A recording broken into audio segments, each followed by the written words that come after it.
तो आज हमारा मोशन इन वन डायमेंशन का लेक्चर नंबर 9 है, जिसके अंदर हम लोग एक्सीलरेशन कितने प्रकार के होते हैं और ग्राफ्स के बारे में आज पढ़ेंगे। लिखिए, acceleration is of two types. Acceleration is of two types. मुख्यतः एक्सीलरेशन कितने प्रकार का होता है? दो प्रकार का होता है। Acceleration is of two types. पहला जो टाइप है वो, जिसको आप लोग क्या कहते हैं, यूनिफॉर्म एक्सीलरेशन। यूनिफॉर्म एक्सीलरेशन, थोड़ा बहुत इसके बारे में मैंने बताया भी होगा, एक्सीलरेशन। और दूसरा जो है that is non uniform acceleration. Non uniform acceleration. तो कुल मिला के दो प्रकार के एक्सीलरेशन आपको पढ़ने हैं। हेडिंग डालिए uniform acceleration. Write the heading as uniform acceleration. Uniform acceleration के अंदर लिखिए, right, if an object is moving, if an object is moving with, if an object is moving with uniform acceleration, it means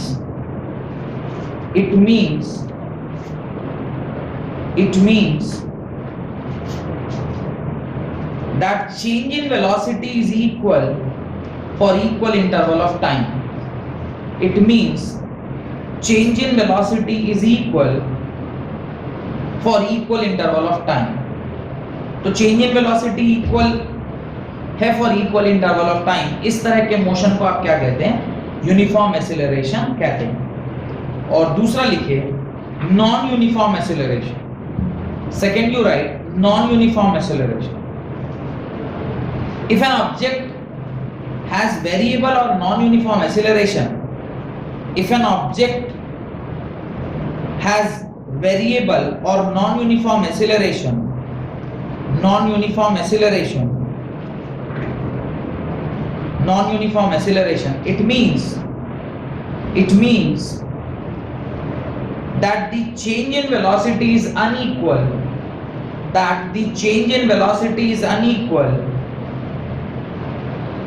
in equal interval of time,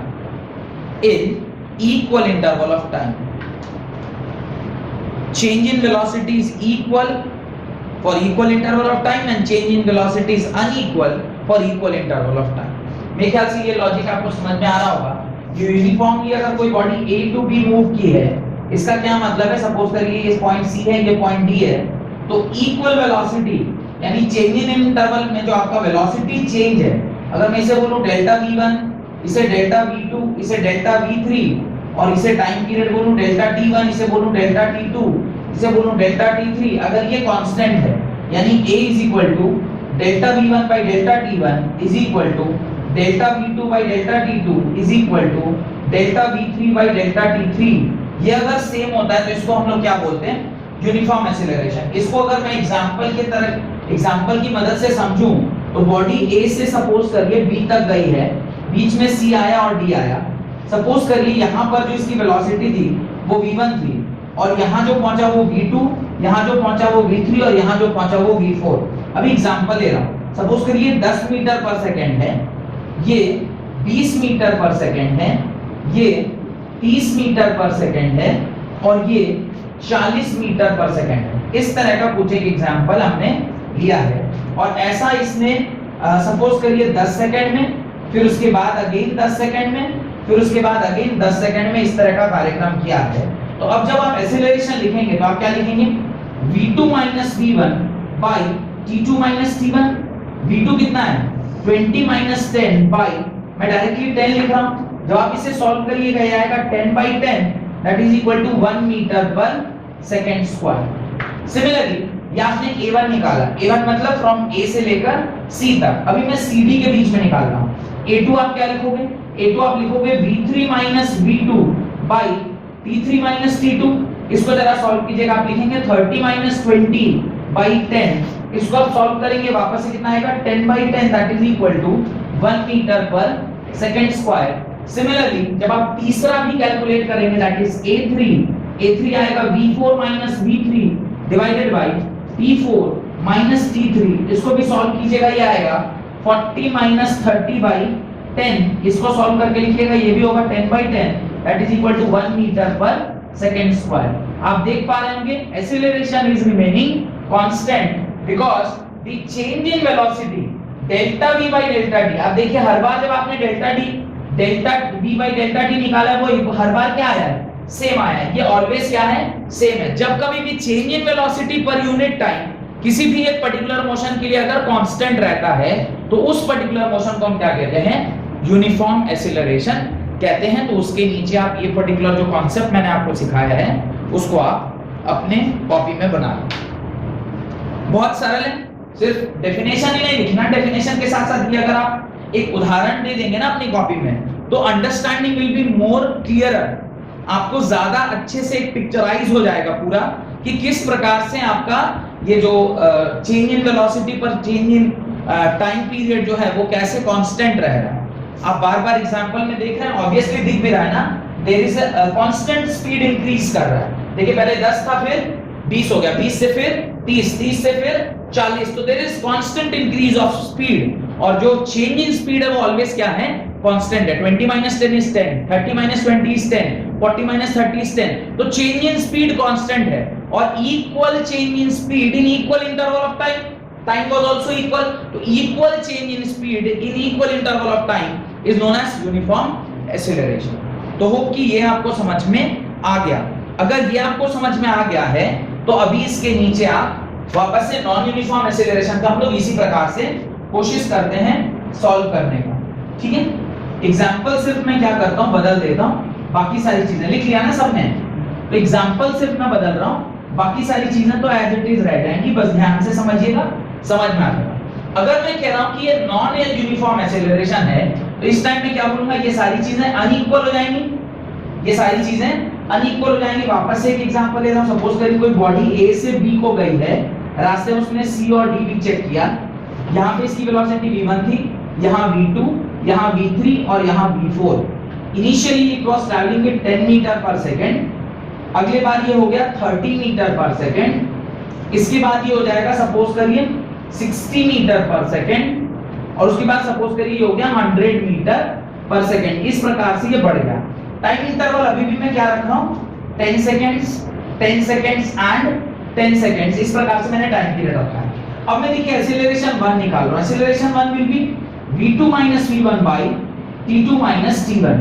v2 कितना है, 30 - 10 by 10, इसको आप solve करोगे ये कितना आएगा, 20 by 10, इसको आप लिखेंगे तो कितना आ रहा है, 2 मीटर पर सेकंड स्क्वायर। अब देखिए मैं सेकंड के लिए लिख रहा हूं, तो सेकंड था कितना, vcd के बीच में अगर मैं चेक करूं तो ये क्या आएगा, v3 - v2 by t3 - t2, इसको सॉल्व कीजिएगा ये आएगा 60 - 30 by 10, 60 - 30 is 30 by 10 और इसको सॉल्व करेंगे आएगा 3 मीटर पर सेकंड स्क्वायर। अब देखिए A3 जब मैं निकाल रहा हूं तो इसको जरा ध्यान से देखिए, V4 - V3 लिखूंगा ना इसे, V4 - V3 by T4 - T3, इसको सॉल्व करेंगे आएगा 100 - 60 by 10 और जब आप इसे सॉल्व करिएगा आएगा 40 by 10 that is equal to 4 metre पर second square. Is the acceleration constant? No, the acceleration is not constant. हर एक इंटरवल में acceleration क्या करता जा रहा है, इंक्रीज करता जा रहा है, इंक्रीज कर रहा है। It is not constant. As it is not constant, आप इसे क्या बोलेंगे, it is not a uniform acceleration, it is a non-uniform acceleration. अब देखिए नॉन यूनिफॉर्म एक्सीलरेशन जो है ना, ये दो प्रकार का हो सकता है, या तो इंक्रीजिंग होगा या फिर डिक्रीजिंग। मैंने एग्जांपल किसका दिया अभी, मैंने इंक्रीजिंग एक्सीलरेशन का दिया। पहले क्या था, 2 मीटर पर सेकंड स्क्वायर, फिर कितना हुआ 3 मीटर पर सेकंड स्क्वायर, फिर कितना हुआ 4 मीटर पर सेकंड स्क्वायर। अच्छा इसका रिवर्स भी हो सकता था, सपोज अगर ये ब्रेकिंग हो रही होती, अभी गाड़ी उस तरफ से इस तरफ आ रही होती, तो पहले 100 था फिर 60 हो जाता, 60 के बाद 30, 30 के बाद 20, ब्रेकिंग हो रही है, रिवर्स जा रही है। तो ये जो नॉन यूनिफॉर्म एक्सीलरेशन होता है ये फर्दर कितने प्रकार का हो सकता है, 2 प्रकार का, कई बार 2 क्या 3 भी हो सकता है। अभी हो सकता है ना कि आपने सडनली ब्रेक लगाया और फिर ब्रेक लगाने के बाद फिर से आपने उसको तेज कर लिया, तो मिक्स भी हो सकता है, पर जनरली 2 ही प्रकार का लिखा जाता है, इसलिए आप लिखें उसके नीचे ये अगर एग्जांपल आपने लिख लिया है तो उसके नीचे लिखें non uniform acceleration is of 2 types. Non-uniform acceleration is of two type. पहला what is increasing acceleration, दूसरा decreasing acceleration. पहला acceleration increase करता जा रहा है, आप देखिए continuously 2 मीटर पर सेकंड, फिर 3 मीटर पर सेकंड स्क्वायर, फिर 4 metre per second square, increasing acceleration. और second case can be decreasing acceleration. तो डिक्रीजिंग भी हो सकता है एक्सीलरेशन और इंक्रीजिंग भी हो सकता है एक्सीलरेशन. ये बात समझ में आ गई है आपको? डन. उसके नीचे आप एक न्यूमेरिकल लिखें. Right. A particle is moving in a straight line. A particle is moving in a straight line, full stop. It's displacement at any instant t, its displacement at any instant t is given by x is equal to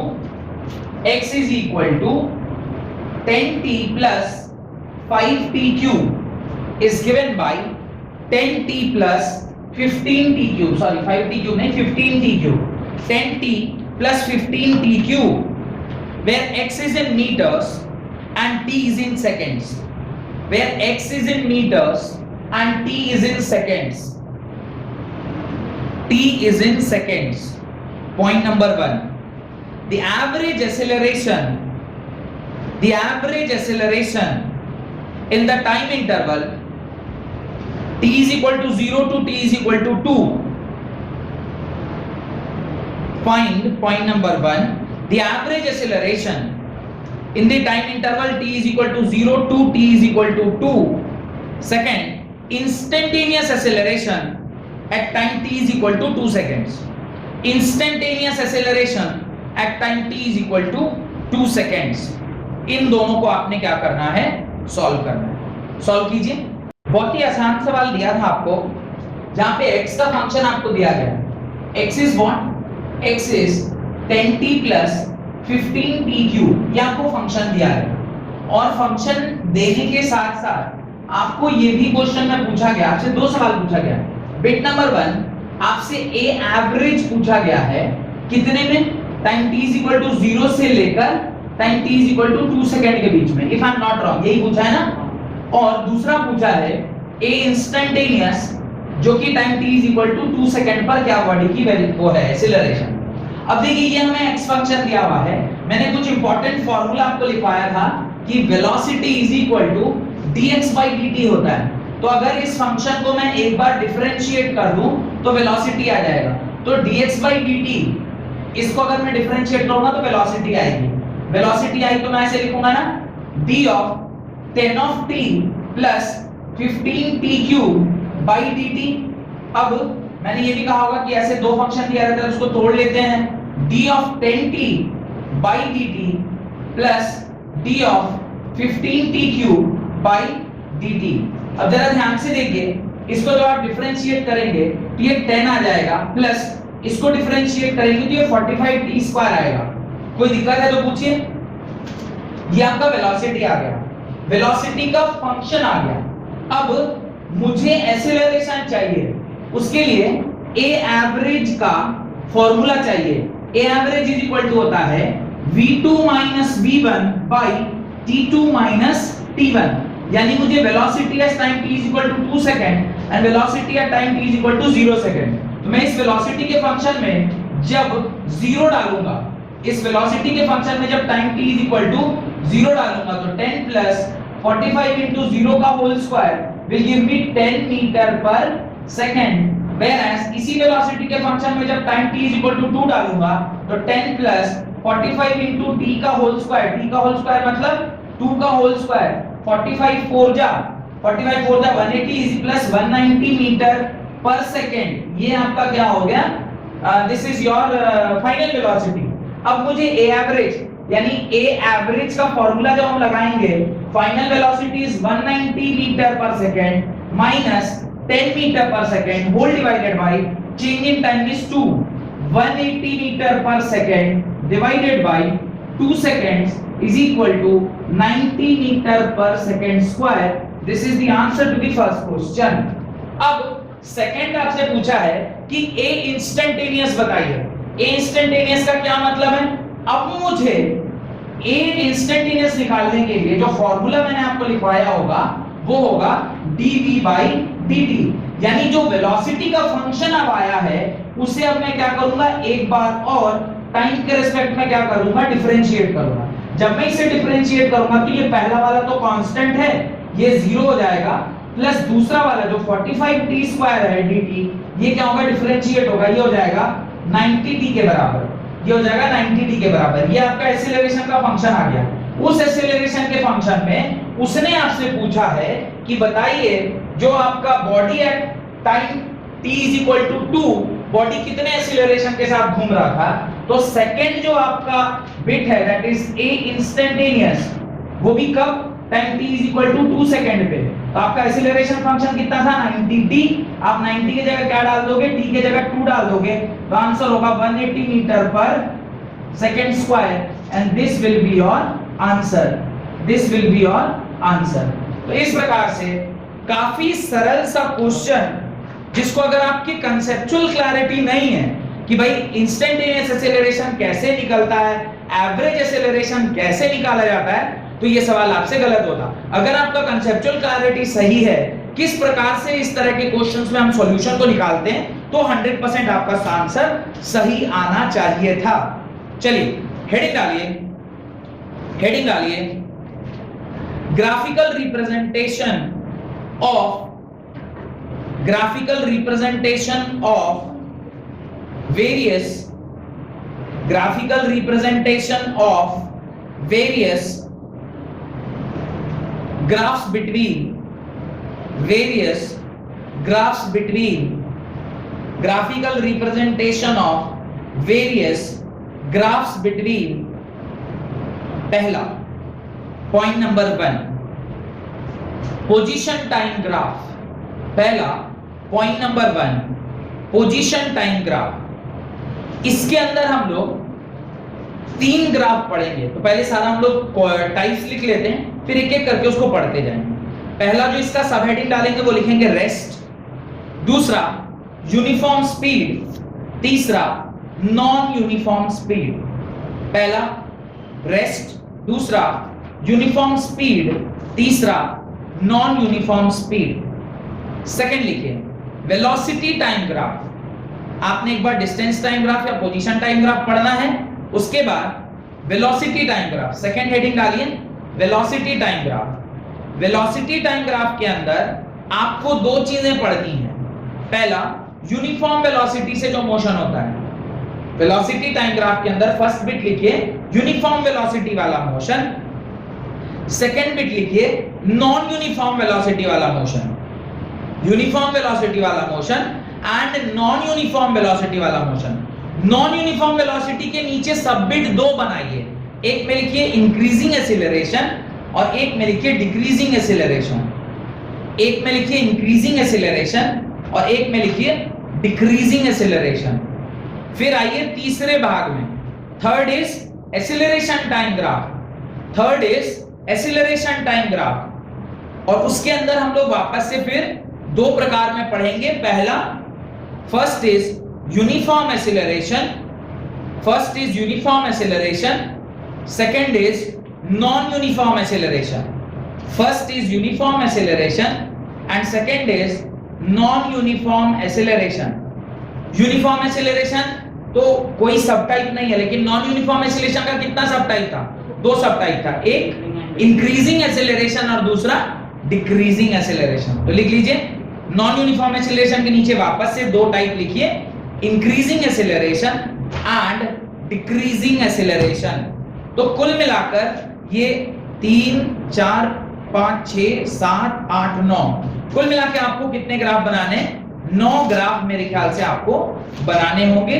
उसके बाद कुछ graph related questions मैं आपको दूंगा और उस graph related question के बाद इक्वेशन ऑफ मोशन, और फिर आपका ये वाला चैप्टर क्या हो जाएगा, खत्म हो जाएगा। उसका 2 छोटे-छोटे टॉपिक और रहते हैं, एक है रिलैक्सेशन टाइम या रिएक्शन टाइम जिसको बोलते हैं। एक रिलैक्सेशन टाइम कॉन्सेप्ट होता है, एक रिएक्शन टाइम कॉन्सेप्ट होता है, और लास्ट एक कॉन्सेप्ट होता है रिलेटिव वेलोसिटी का। तो कुल मिला के 4-5 टॉपिक और रह गया है, we are in our 9th lecture, मेरे ख्याल से 12th, 3 लेक्चर और होगा तो आपका ये चैप्टर भी समाप्त हो जाएगा। चलिए पोजीशन टाइम ग्राफ, उसमें लिखिए case number 1, when the body is at rest, when the body is at rest, जब बॉडी रेस्ट पर होती है तो पोजीशन टाइम ग्राफ किस प्रकार से बनता है ये हमें देखना चाहिए। When the body is at rest, जब बॉडी किस पर हो, रेस्ट पर हो, तो पोजीशन टाइम ग्राफ कैसा होता है। शायद मैंने इस बारे में आपसे पहले भी कहा होगा, ये केस नंबर 1 है, when the body is at rest, when the body is at rest। अब देखिए जब बॉडी रेस्ट पर है, इसका क्या मतलब है, even if the time is increasing the position of the body, suppose करिए बॉडी x मीटर पर रखा हुआ था, this is distance या पोजीशन जो भी लिखिए, distance time graph, distance versus time graph. अब टाइम बढ़ रहा है but the position of the object with respect to time is not changing, तो ये ग्राफ हमेशा कैसा बनेगा, it will be a graph parallel to y axis. तो लिखें when the body is at rest, ये ग्राफ बना लीजिए और उसके नीचे एक लाइन लिखिए, ये ग्राफ बनाइए और उसके नीचे एक लाइन लिखिए, when the body is at rest the plot between distance time, when the body is at rest, the plot between distance time is a line parallel to x axis, is a line parallel to x axis or time axis. When the body is at rest, a plot between distance and time is a line parallel to x axis or time axis. तो time axis या x axis के parallel, इसका मतलब क्या है, इसका यही मतलब है कि time t is equal to 1 second पे बॉडी यहीं पर थी, time t is equal to 2 second पे बॉडी यहीं पर थी, time 2 is equal to 3 second पे बॉडी यहीं पर है, time t is equal to 4 second पे भी बॉडी वहीं है, 5 सेकंड पे भी बॉडी वहीं है, 6 सेकंड पे भी बॉडी यहीं है। अगर टाइम बढ़ता जा रहा है but the position of the body is not changing, इसका मतलब ये वो किस में रखा हुआ है, रेस्ट पर रखा हुआ है। Case 2, when the body is moving with uniform speed, case number 2 लिखिए, when the body is moving with a uniform speed। अब body is moving with uniform speed, is moving with uniform speed। अच्छा speed, और अगर यहाँ velocity भी लिखता हूं तो सिर्फ फर्क क्या पड़ेगा, वेलोसिटी लिख दूंगा तो क्या फर्क पड़ेगा, ये डिस्टेंस टाइम ग्राफ है तो स्पीड है, और अगर ये वेलोसिटी होता तो मैं यहाँ पर डिस्प्लेसमेंट टाइम ग्राफ लिखता। ये तो ग्राफिकल रिप्रेजेंटेशन का अंतर हो गया। इसके साथ साथ और क्या अंतर आएगा, इसके साथ सिर्फ एक ही अंतर आएगा कि डिस्टेंस टाइम ग्राफ सिर्फ एक्स एक्सिस के ऊपर ही रह सकता है, लेकिन displacement time graph x axis के नीचे भी आ सकता है, because displacement can be both positive as well as negative. तो अगर स्पीड की बात करें तब तो ग्राफ हमेशा क्या रहेगा, पॉजिटिव रहेगा, लेकिन अगर वेलोसिटी की बात करें तो ग्राफ ऊपर भी हो सकता है और नीचे भी हो सकता है। तो ये मैं खैर लिखवा दूंगा, आप लिखें उसके नीचे, the graph of position time, the graph of position time for a uniform velocity, for a uniform velocity is a straight line passing through origin, is a straight line passing through origin, is a straight line passing through origin। why it is a straight line passing through origin वो भी मैं आपको बता देता हूँ। distance is equal to velocity into time या speed into time, y is equal to mx plus c, यानी plus 0 plus c, intercept क्या है 0, अगर इंटरसेप्ट 0 तो y is equal to mx का graph, y is equal to mx का graph, it is always a straight line passing through origin। यहाँ पे जो आपका स्लोप है वो क्या मिल रहा है मुझे, the slope of, देखिए उसके नीचे, the slope of velocity distance time graph, the slope of distance time graph gives speed, the slope of distance time graph gives speed, the slope of distance time graph for a uniform speed आपको क्या मिलता है, speed मिलता है। अभी अगर इसको मैं इसके ऊपर वाले केस में लेकर जाऊं, इसके ऊपर कौन सा केस बनाया था आपने?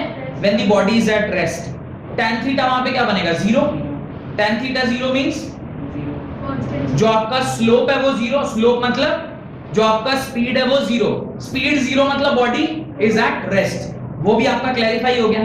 अब इसके बाद अगर ये डिस्टेंस टाइम ग्राफ है, मैं ठीक इसके नीचे, अच्छा एक एग्जांपल इसके नीचे लिखे, इसके नीचे एक एग्जांपल लिखे, कुछ डिस्टेंस लिख रहा हूं मैं। डिस्टेंस ये है कि बॉडी आपकी पहले सेकंड में ये 5 मीटर पर था, दूसरे सेकंड में ये 10 मीटर पर है, तीसरे सेकंड पे ये 15 मीटर पर है और चौथे सेकंड पर ये 20 मीटर पर है।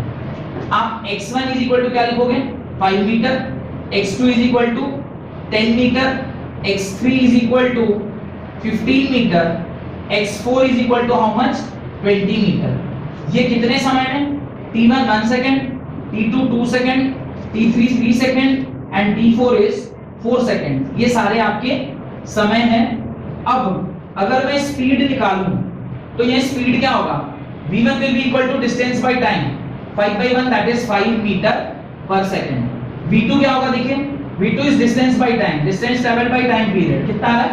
5 मीटर पर सेकंड। v3 जरा ध्यान से देखिए 15 by 3 that is 5 metre per second and v4 जब आप कैलकुलेट करेंगे आएगा 20 by 4 that is 5 metre per second. मुझे बताइए स्पीड कांस्टेंट है कि नहीं है? स्पीड कांस्टेंट मतलब the body is moving with a uniform speed, the body is moving with uniform speed। यहां पर एक यूनिफॉर्म लगाना भूल गया हूं, शायद बोला होगा पर लिखना भूल गया, यूनिफॉर्म स्पीड। ये एग्जांपल से भी हमें क्या हो गया? क्लियर हो गया कि इस प्रकार से आपका जो स्पीड है वो क्या रहने वाला है? कांस्टेंट रहने वाला है। इसी के नीचे आप एक और ग्राफ बनाइए केस 2 के अंदर ही। तो ये केस 2 के अंदर ए ग्राफ था, अभी केस 2 के अंदर बी ग्राफ बनाइए। केस 2 के अंदर बी ग्राफ बनाइए। बी ग्राफ किसके किसके बीच में होगा मैं बताता हूं। आपको क्या लगता है किसके किसके बीच में होना चाहिए? वो 5 मीटर, वो 5 मीटर नहीं, that will be between displacement and time, that will be between displacement and time graph। क्योंकि आपने स्पीड का तो बता दिया, वेलोसिटी का तो नहीं बताया ना, तो वेलोसिटी को भी बताइए। वेलोसिटी बताने वक्त क्या करना होगा? आप इसको क्या लिखोगे? Displacement time graph. ये डिस्प्लेसमेंट इस एक्सिस पर और टाइम इस एक्सिस पर। ये सपोज करिए कोई एक ऐसा ग्राफ है जो यूनिफॉर्म स्पीड से चल रहा है, पर जो यूनिफॉर्म स्पीड है वो अब डिक्रीजिंग स्पीड भी हो सकती है, इंक्रीजिंग स्पीड भी। मैं जो एग्जांपल ले रहा हूं वो सपोज करिए डिक्रीजिंग स्पीड की है। अब ये डिक्रीजिंग स्पीड का एग्जांपल ले रहा हूं। अब देखना डिक्रीजिंग स्पीड में किस प्रकार से एग्जांपल आपका बन के आएगा। पहले तो इस ग्राफ को इंटरप्रेट करना सीखेंगे हम लोग, फिर हम लोग इसके एग्जांपल को देखेंगे। इसका क्या मतलब है समझिए, जैसे जैसे टाइम बढ़ता गया, जैसे जैसे टाइम बढ़ता गया, बॉडी ने जो उसका डिस्प्लेसमेंट था वो धीरे धीरे धीरे धीरे क्या होता जा रहा है? डिक्रीज करता जा रहा है। एक टाइम आया ऐसा, सपोज करिए 5 time t is equal to 5 second पे, ये टाइम एक्सिस है, first second, second second, third second, fourth second. Time t is equal to 5 second के बाद बॉडी किसके पोजीशन कहां पहुंच गया? वो 0 पे, जहां उसका जो टोटल डिस्प्लेसमेंट था वो क्या हो गया? 0 हो गया। उसके बाद वो फर्दर क्या होता जा रहा है? इंक्रीज करता जा रहा है। ये थोड़ा सा आपको डिफिकल्ट हो रहा होगा इसको, क्योंकि इसके ना बेसिस पे आप थोड़ा एग्जांपल नहीं ले पा रहे। ये वाला समझिए तो शायद समझ में आ जाएगा, इसको समझिए तब समझ में आ जाएगा। ये वाला आप लोग थोड़े ये वाला आप समझ पाएंगे कि ये क्या हो रहा है, ये समझ जाएंगे आप, क्योंकि वो थोड़ा सा मुझे लगता है पहली बार में टफ दे दिया। अभी ये आप समझ जाएंगे बड़ी आसानी से। सपोज करिए इस प्रकार का कुछ एक ग्राफ है। बॉडी कहां से स्टार्ट हुई? बॉडी 0 से स्टार्ट हुई, उसके बाद वो धीरे धीरे धीरे धीरे उसका स्पीड क्या होता गया? बढ़ता गया। एक टाइम पे उसका ये इस तरह का ग्राफ मतलब स्पीड बढ़ना। फिर एक पॉइंट ऐसा आया जहां से उसका स्पीड क्या होने लग गया? घटने लग गया, नेगेटिव स्लोप आ गया, यानी स्पीड इज डिक्रीजिंग। डिक्रीज होता होता होता होता कहां आया? 0 को आया। 0 आने का मतलब है जहां से बॉडी चली थी वहीं घूम के वापस पहुंच गई। फिर बॉडी उल्टी दिशा में थोड़ी दूर तक गई, वहां पे उसका स्पीड क्या हो रहा था, अभी घट रहा था बढ़ रहा था, घट रहा था, उसके बाद फिर बॉडी रुका और रुकने के बाद फिर से वापस से जहां तो चला, यानी इस तरह का मोशन कहां देखने को मिलेगा बोलिए, बॉडी ए से स्टार्ट हुआ, ए से किसी पॉइंट बी को गया, बी से वापस ए के इधर आया सी को और फिर वापस कहां पहुंच गया, ए को पहुंच गया। इस तरह का कुछ मोशन हुआ है जहां पे बॉडी कितनी बार जीरो हुई, दो बार, एक बार इधर आके जीरो हुआ, एक बार इधर आके जीरो हुआ। कैसे पता चलेगा जीरो हुआ, ये पॉजिटिव ये नेगेटिव, तो बीच में एक बार जीरो होगा या नहीं होगा, ये आपको ये समझ में आ रहा है, ये पॉजिटिव स्पीड है और ये नेगेटिव स्पीड है। भाई डिस्प्लेसमेंट टाइम ग्राफ का स्लोप हमें क्या देता है, वेलोसिटी, वेलोसिटी का स्लोप अभी पॉजिटिव है, यहाँ पे वेलोसिटी का स्लोप नेगेटिव है, तो जिस पॉइंट पे ये चेंज हुआ है उस पॉइंट पे वेलोसिटी जीरो होगी। तो इस पूरे ग्राफ में वेलोसिटी दो जगह जीरो हो रही है, एक कहां पर बोलिए, इस पॉइंट पे, और एक कहां पर बोलिए, इस पॉइंट पे। ये भी ऐसा ही मोशन है ना, गाड़ी ए से चलना स्टार्ट करी, बी को गई, बी के बाद गाड़ी वापस से फिर पीछे टर्न हुई और कहां तक आई, सी तक आई, और उसके बाद फिर वापस ए को गई। इसको और इसको जो आप मैच करके देखेंगे तो देखिए, यहाँ ए से गाड़ी चलना स्टार्ट हुई, अभी वो स्पीड में गया होगा, फिर एक बार यहाँ पे आके क्या हो गया, जीरो हुआ, नहीं जीरो हो तो गाड़ी मुड़ेगी, नहीं मुड़ेगी, अभी यहाँ पे जीरो हुआ, जीरो होने के बाद फिर गाड़ी यहाँ जीरो हुआ, फिर पीछे आया, तो पीछे आने का मतलब स्पीड एक तो बढ़ भी रहा है, साथ साथ नेगेटिव डायरेक्शन में बढ़ रहा है, क्योंकि उसको अगर आपने पॉजिटिव माना है तो इसको क्या मानेंगे, negative, with respect to direction आप इसको क्या मानेंगे, नेगेटिव। तो अभी ये नेगेटिव है, नेगेटिव में जब आप जा रहे थे एक पॉइंट ऐसा आया जहां पे आपने जहां से चले थे वहां को क्रॉस किए, देखिए जहां से चलना स्टार्ट किए थे वहां पे आपने 5 सेकंड में उसको क्या कर दिया, क्रॉस किया, क्रॉस कर रहे हैं इस पॉइंट को, फिर भी आप उसी नेगेटिव डायरेक्शन में ही जा रहे हैं, जाते जाते जाते एक पॉइंट ऐसा है जहां पे आप फिर रुक गए, ये वो पॉइंट है जहां पे आप रुक गए, और उसके बाद फिर से आपने टर्न किया और वापस से पॉजिटिव दिशा में बढ़ना स्टार्ट किया, और फिर कहां पहुंच गए, जहां से चलना स्टार्ट किया था वहीं पहुंच गए। तो इसी मोशन को अगर ग्राफिकली बताया जाए तो इस ग्राफ का, इस मोशन का ये ग्राफिकल डिपिक्शन है, जहां पर दो बार गाड़ी जो है वो रेस्ट पर आई है, this is B point and this is C point. ये पॉइंट जो है वो ए है, जहां से गाड़ी बीच में आएगा, ये भी ए है, और फाइनली ये भी क्या है, ए पॉइंट। देखिए ए से चला बी को गया, बी से ए होते हुए सी को आया, और सी से वापस ए को गया, कोई दिक्कत।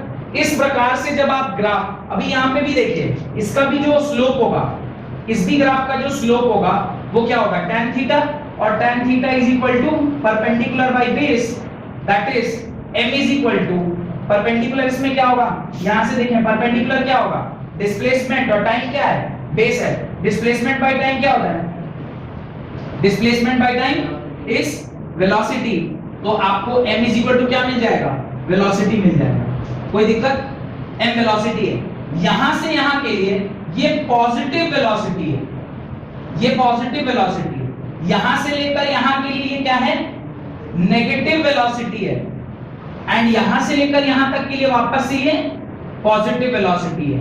वेलोसिटी का मैग्नीट्यूड बढ़ तो घट रहा ही है, आपको क्या लग रहा है, वेलोसिटी बढ़ घट रहा है या कांस्टेंट है, अभी बढ़ घट रहा ही होगा, ये यहां से जब यहां तक पहुंचा सडनली जीरो चेंज हो गया, वेरी डिफिकल्ट, कोई बॉडी कांस्टेंट वेलोसिटी से जा रही है और सडनली उसका डायरेक्शन चेंज हो जाए, बहुत मुश्किल है। इसलिए जब अगर रियल लाइफ में इसको देखेंगे तो ये ग्राफ कैसा बनेगा पता है, रियल लाइफ में देखेंगे तो ऐसा होगा, फिर कुछ देर इस तरह का आएगा, फिर वो टर्न होगा, समझ में आ रहा है। खैर हम लोग उतने प्रैक्टिकलिटी में भी नहीं जा रहे, we are just trying to understand the graph, graph को इंटरप्रेट कर रहे हैं, ये भी उसके नीचे बना लीजिएगा, सो दैट कि आपको जब मैं एक सवाल दूं कि आप एक पर्टिकुलर केस के लिए सारे ग्राफ बना के लाएं, तो उस टाइम पे आप केस को इमेजिन करेंगे और उसके करस्पॉन्डिंगली आपको क्या करना होगा, ग्राफ खुद से घर से बना के लाना होगा। तो वो तो तभी होगा ना जब आप किसी भी प्रैक्टिकल केस को सोच पाएं और सोच के उसके बारे में आप ग्राफ सोच लिख पाएं, यानी ग्राफ ड्रॉ कर पाएं, तो ये काम आपको घर से करना होगा। खैर ये आपका हो गया distance time graph for a uniform motion या यूनिफॉर्म वेलोसिटी वाला मोशन या यूनिफॉर्म स्पीड। अंतर सिर्फ इतना ही होता है यूनिफॉर्म डिस्टेंस टाइम ग्राफ और डिस्प्लेसमेंट टाइम ग्राफ में कि डिस्प्लेसमेंट टाइम ग्राफ जो है वो इवन नेगेटिव में भी जाता है, whereas डिस्टेंस टाइम ग्राफ कभी भी नेगेटिव में नहीं जाएगा। तो नोट डालकर एक बात लिख लीजिए वहां पे, फॉर एनी यूनिफॉर्म और non uniform motion, for any uniform और non uniform motion, the distance time graph will always be in first quadrant. The distance time graph will always be in first quadrant, whereas the displacement time graph can be in both first as well as fourth quadrant, can be in both first as well as fourth quadrant. First के साथ साथ वो fourth quadrant में भी हो सकता है। ये आपको इस प्रकार से ध्यान रखना है। एक्सीलरेटेड मोशन के लिए, सॉरी यूनिफॉर्म मोशन के लिए जब डिस्प्लेसमेंट टाइम ग्राफ की आप बात करेंगे तो डिस्प्लेसमेंट दोनों हो सकता है।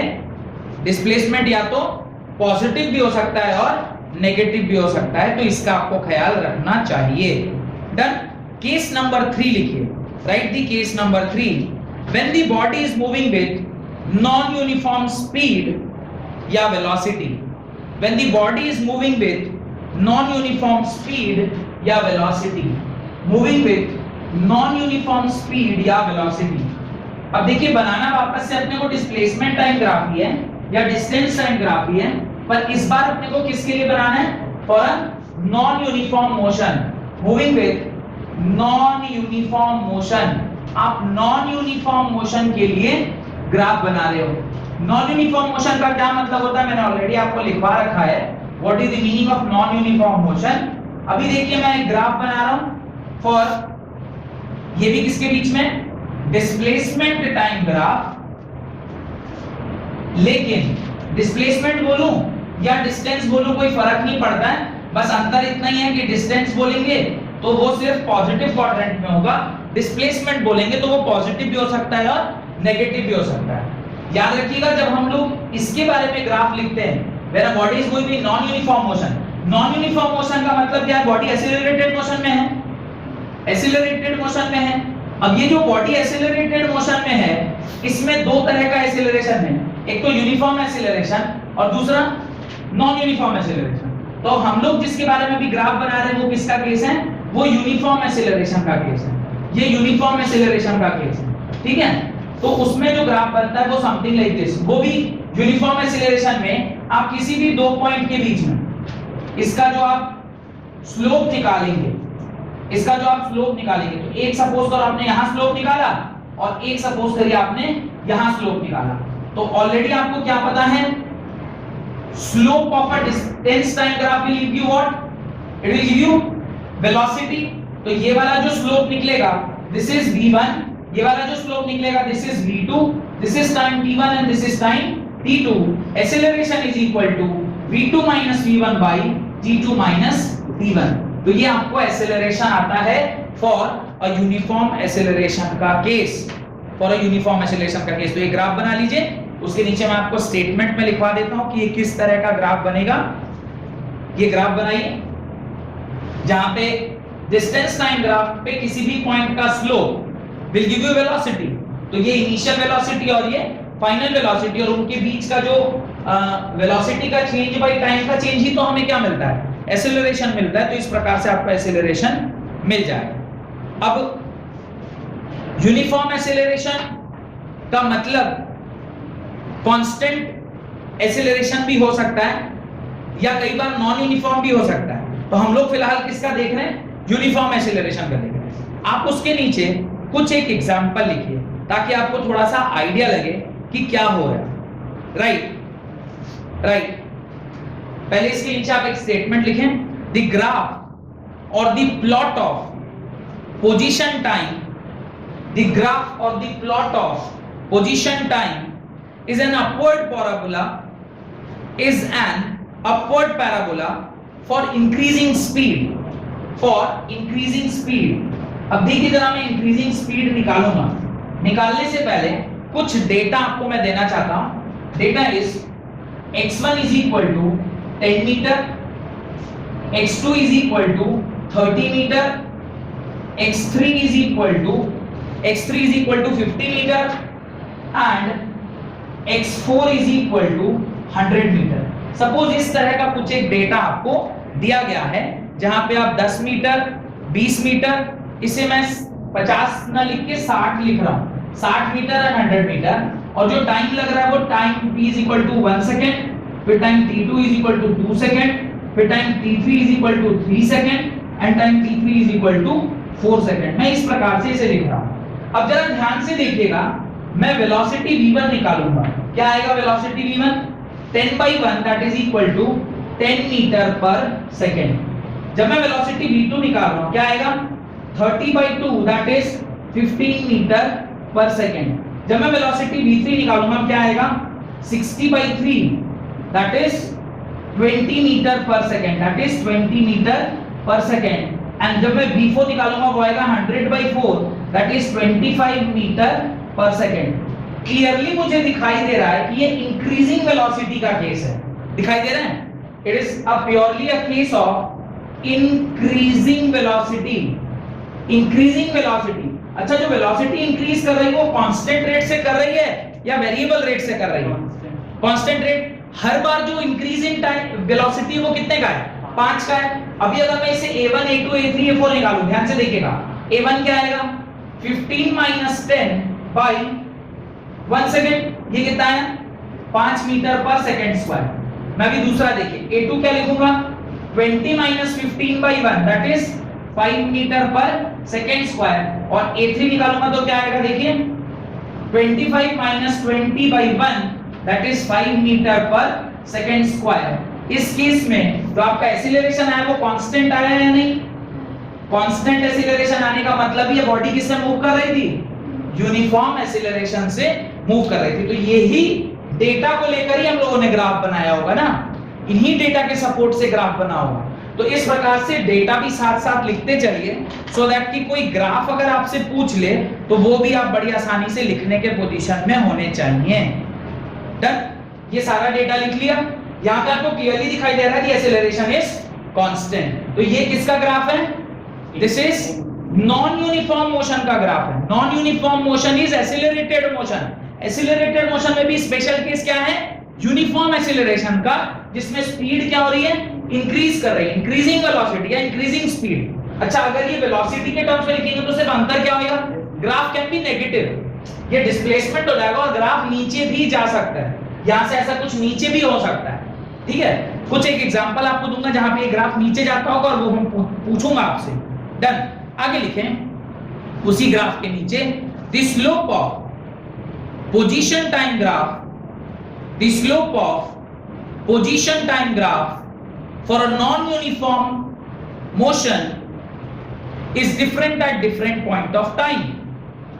The slope of position time graph for a non-uniform motion is different at different point of time. कोई डाउट है इस लाइन में?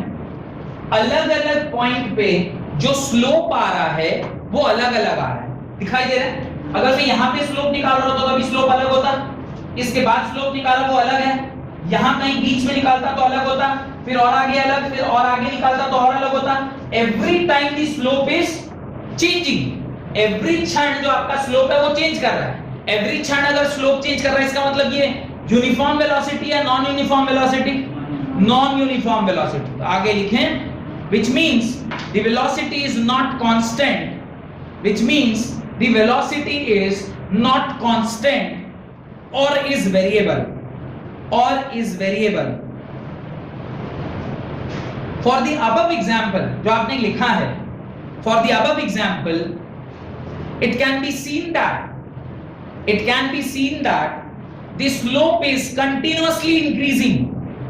The slope is continuously increasing, which means the slope is continuously increasing, which means increasing velocity, which means increasing velocity, which means increasing velocity.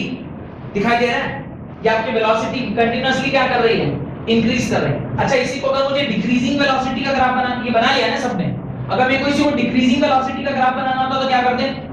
मैं graph को कहीं यहां से start करता अभी देखिए यहाँ पर स्लोप अलग होगा, फिर यहाँ पे और अलग, फिर यहाँ पे और अलग, फिर यहाँ पे और अलग, फिर यहाँ पे और अलग, फिर यहाँ पे और अलग। अच्छा, इसका स्लोप इसके स्लोप से अलग है। फिर आप यहाँ के करस्पॉन्डिंगली जब distance by time, distance by time, distance by time सब निकालते हैं तो धीरे धीरे धीरे धीरे डिस्टेंस और टाइम, डिस्टेंस वाज बड़ा एंड टाइम इज छोटा, तो आपकी जो आप पहली क्वांटिटी आती है बहुत बड़ी आती, फिर उसके बाद में डिस्टेंस कम हो गया, टाइम बढ़ गया, तो नेक्स्ट क्वांटिटी उससे छोटी, फिर उसके बाद और छोटी, फिर और छोटी, फिर और छोटी, फिर और छोटी, तो ये क्या हो जाता है? डिक्रीजिंग वेलोसिटी का केस। तो डिक्रीजिंग वेलोसिटी कभी अगर रहे तो ग्राफ किसका? डिस्टेंस टाइम का ऐसे डाउनवर्ड पैराबोला, और जब इंक्रीजिंग वेलोसिटी का graph upward parabola. This is downward parabola and this is upward parabola, ये ध्यान रखना है। आगे लिखें, हेडिंग डालें velocity time graph. Position time graph आपका क्या हो गया?